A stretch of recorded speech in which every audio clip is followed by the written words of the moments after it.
वंचित बहुजन आघाडीचा महाराष्ट्राचे आराध्य दैवत छत्रपती शिवाजी महाराज, विश्वरत्न डॉक्टर बाबासाहेब आंबेडकर व सर्व महापुरुषांना मी अभिवादन करून आजच्या अत्यंत महत्त्वाच्या दिवशी आजचा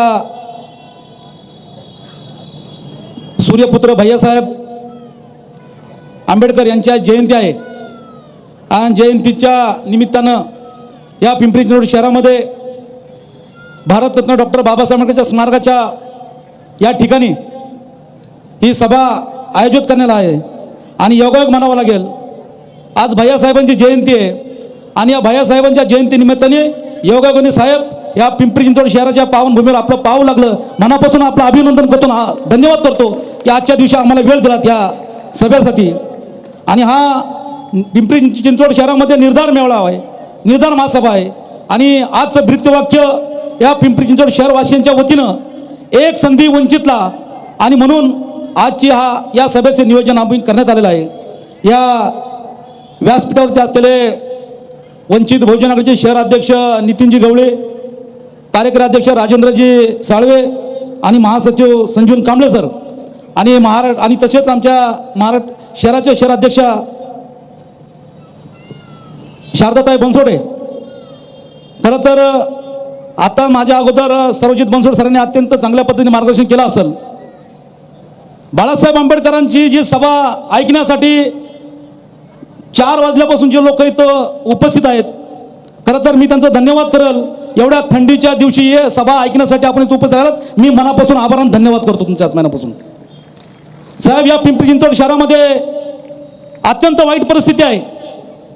या शहरामध्ये अनेक सभा होतात, महासभा होतात, परंतु ती सभा आयोजन करत असताना एक कुठल्या तरी वेगळ्या पद्धतीची सभा होते आणि ती सभा अशी होते की कुठल्याही कामाचा विषय नाहीये, कुठलंही नियोजन नाही। महानगरपालिके अत्यंत लुटून खाल्लं, यांनी तिजोरी साफ केली, यांनी गोरगरिबांच्या टाळूवरची लोणी यांनी खायचा प्रयत्न केलेला आहे। मी म्हणतो ना, ज्या ज्या वेळेस संकट येतो, ज्या ज्या वेळेस गोरगरीब वंचित घटकांवरती अन्याय होतो, त्यावेळेस आंबेडकरांशिवाय पर्याय नाही। आजही या पिंपरी चिंचवड शहरामध्ये साहेब तुमच्याशिवाय आम्हाला पर्याय नाही। मधल्या काळामध्ये आम्ही एसआरच्या माध्यमातून जे मोर्चा काढला, ती मोर्चा भव्य दुपारमध्ये हजारोच्या संख्येने लोक त्या एसआरच्या ऑफिसमध्ये आम्ही आंदोलन घेतलं होतं, त्या आंदोलनात सगळे सहभागी झाले होते आणि बाळासाहेबांवरती प्रेम करणारे सगळे जाती धर्माचे लोक प्रेम करतात, सर्वसामान्य सगळे संघटने, सगळे आज प्रत्येक संघटनेचे लोक या व्यासपीठावरती आहेत आणि साहेबांचं काम पाहिलं तर तुम्ही अख्ख्या महाराष्ट्रात पाहिलं असेल काय परिस्थिती आहे। आणि या महाराष्ट्रामध्ये कितीतरी असे उदाहरणं असतील, परंतु मी आज पिंपरी चिंचवडच्या बाबतीतच बोलल। या पिंपरी चिंचवड शहरामध्ये 3 आमदार आहेत, माजी नगरसेवक आहेत। अत्यंत वेगळ्या पद्धतीने इथल्या स्थानिक लोकांना, स्थानिक गुंडांना हाताशी घेऊन आणि वेगळ्या प्रस्थापितल्या या महानगरपालिकेच्या अधिकाऱ्यांना हातात घेऊन या पिंपरी चिंचवड शहराचं वाट लावायचा प्रयत्न केलेला आहे। परंतु मी आज एवढं सांगू इच्छितो, डॉक्टर बाबासाहेब आंबेडकरांच्या स्मारकाच्या बाजूला आज आंबेडकर आलेले आहेत। मी आज सर्वांना सांगू इच्छितो, तुम्ही या निवडणुकीला यांना पराभूत करायचा प्रयत्न करा, बाळासाहेब तुमच्या पाठीमागे उभा राहिला, एवढं लक्षात घ्या।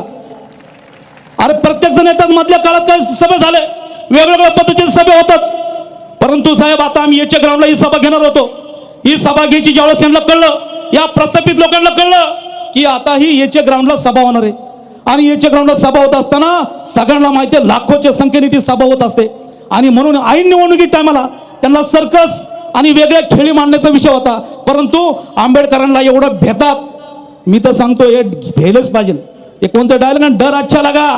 अरे पिंपरी चिंचवड शहरांना माहिती आहे बाळासाहेब आंबेडकर येतात, परंतु ऑपरेशन करून जातात आणि आता सुद्धा जाताना ऑपरेशन करून जाणार आहेत। साहेबांना सगळे मुद्दे या शहरातले माहिती आहेत, म्हणून माझ्या पिंपरी चिंचवड शहरवासियांना सांगू इच्छितो, माझ्या पिंपरी चिंचवडकरांना सांगू इच्छितो, या पिंपरी चिंचवड शहरामध्ये जर हातात या झोपडपट्टींचे विषय असतील, इथल्या कामगारांचा विषय असेल, इथल्या बेघरांचे घर असते विषय असतील, इथल्या रोजगार ज्या लोक आज बेरोजगार झालेले आहेत त्यांचा विषय असेल, अरे इथं खून दिवसा डोळ्या खून मर्डर होतात, इथं दरोडे पडतात आणि इथले कुणी नाही त्या आमदारांचे गावकी भावकीचे लोक त्यांचे नेते आणि त्यांचेच नगरसेवक आणि त्यांचेच कुठले तरी पाहुणे रावळे या लुटायचा प्रयत्न करतात।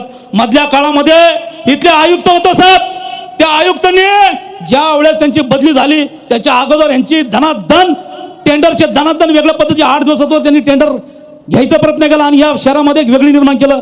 परंतु हे गोरगरीब आज या ठिकाणी गोरगरीब आलेले आहेत. मी जास्त नाही वेळ घेतो, आदरणीय बाळासाहेब आंबेडकर बोलणार आहेत. परंतु मला एवढंच आपल्याला सांगायचंय, या व्यासपीठावरती कुठलाही आमदार खासदार नाहीये, कुठलाही नगरसेवक नाहीये, कुठलाही नेता नाहीये, परंतु बाळासाहेब आंबेडकरच्या पाठीशी उभा राहणारे खंबीर आंबेडकरवादी संविधानवादी आहेत. तुमच्या पाठीशी उभा राहून तुम्हाला न्याय द्यायचा प्रयत्न करणार. आणि म्हणून मला आवर्जून सांगावं लागेल, या शहरामध्ये गुन्हा गोंधळ राहणारे प्रत्येक जाती धर्माचे लोक राहतात, 18 पगड समाजाचे लोक राहतात.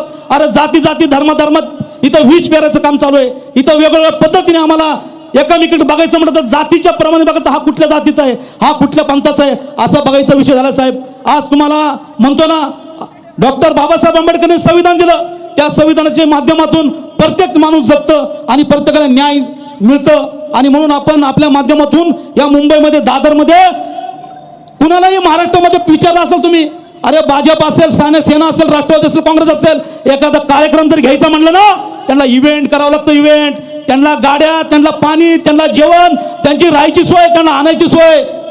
परंतु संविधान रक्षणासाठी, संविधान बचावासाठी, संविधानाच्या सन्मानासाठी आदरणीय बाळासाहेब आंबेडकरांनी आवाज उठवलेला लाखोच्या संख्येने त्या दादरमध्ये आणि त्या ठिकाणी त्या शिवाजी पार्कमध्ये गर्दी करते.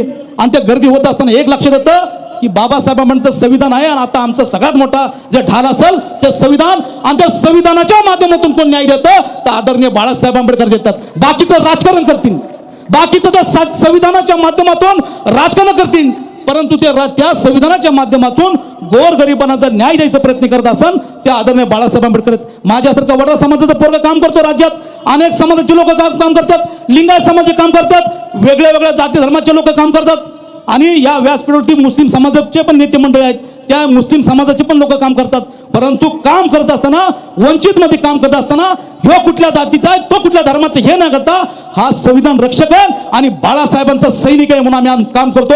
आणि या महाराष्ट्रामध्ये आम्ही एक आवाज उठवलेला आहे. म्हणून मी आज एवढं सांगू इच्छितो, या निवडणुकी रणधुमाळी आता 2-3 दिवसानंतर आचारसंहिता लागू होईल. बाळासाहेब आंबेडकर बोलतीलच, परंतु आचारसंहिता लागू झाल्यानंतर निवडणुकीच्या रणधुमाळ्या चालू होतील. परंतु त्या निवडणुकीच्या जे नगरसेवक, आमदार, खासदार एकदा विचारा, आमच्यासाठी तुम्ही काय या शहरामध्ये आणलं, योजना आणलाय आणि आमच्यासाठी कुठले घर उपलब्ध केले. परंतु तुम्ही सत्ताधाऱ्यांनी एक उपलब्ध केलं नगरसेवक झाल्यानंतर, आम्हाला आमच्या राहणारं घर खाली केलं आणि तुम्ही त्या कबूतरखान्यामध्ये आम्हाला राहायची सोय करता. त्यामुळे ह्यांना हाणून पाडायचं असेल तर वंचित बहुजन आघाडीचे उमेदवारांना निवडून द्या आणि आदरणीय बाळासाहेब आंबेडकरांना साथ द्या. बाळासाहेब आंबेडकर कुठल्या सत्ताधाऱ्यांना आणि कुठल्या सत्ताधाऱ्यांना साथ देण्यासाठी काम करत नाहीत. साहेबांचं नेहमी तुम्ही बघितलं असाल, अरे या महाराष्ट्रामध्ये अजित पवार गट असेल, शरद पवार गट असेल, शिवसेना असेल, अजून एक शिवसेना असेल, परंतु या भाजपच्या विरोधात लढण्याची ताकद नाही. त्याच्या विरोधात लढण्याची ताकद, ही धमक आदरणीय बाळासाहेब आंबेडकरांची, एवढं लक्षात घेतलं पाहिजे. म्हणून मी आज आपल्या माध्यमातून एवढंच सांगतो की या पिंपरी चिंचवड शहरातून, या शहरातून जर आपण आवाज उठवला, या पिंपरी चिंचवड शहरातून जर आपले नगरसेवक निवडून आले तर या सभागृहामध्ये तो आवाज उठवणारा कोण साधा सुद्धा नसेल, तो बाळासाहेब आंबेडकरांचा विचाराचा नगरसेवक असेल, एवढं मी आपल्या माध्यमातून सांगतो. मग आम्ही कुठलं बघत ना आमचे नगरसेवक किती येतील, परंतु अख्ख्या महाराष्ट्राला नाही, अख्ख्या देशाला भारी पडणारे आपले बाळासाहेब आंबेडकर आहेत. तर एक नगरसेवक या शहरामध्ये काय करेल एवढं लक्षात घ्या. आणि म्हणून जास्तीत जास्त या शहरामध्ये वंचित बहुजन आघाडीचे उमेदवार, आणि जे आज मी आपल्या माध्यमातून एवढं सांगतो, आम्हाला नेहमी वेगळ्या पद्धतीने बोलतात, या टीमचे त्या टीमचे, ज्यांनी बी टीम म्हणले त्यांनी आरोप केले, तर तुम्ही पाहिले आज आरोप केले दुसऱ्या दिवशी भाजप बरोबर गेले, काल करतात रोज भाजप बरोबर जातात. अरे पण ज्या ठिकाणी वंचित बहुजन आघाडी आहे त्या ठिकाणी आजही आम्ही जाहीर या पद्धतीने सांगतो, ज्यांना या भाजपला हरवायचं असेल त्यांनी वंचित बहुजन आघाडीच्या बरोबर या आणि या भाजपचा सपडा साफ करा. तर मी आज आम्हाला आपल्या या भाषणाच्या माध्यमातून सांगतो.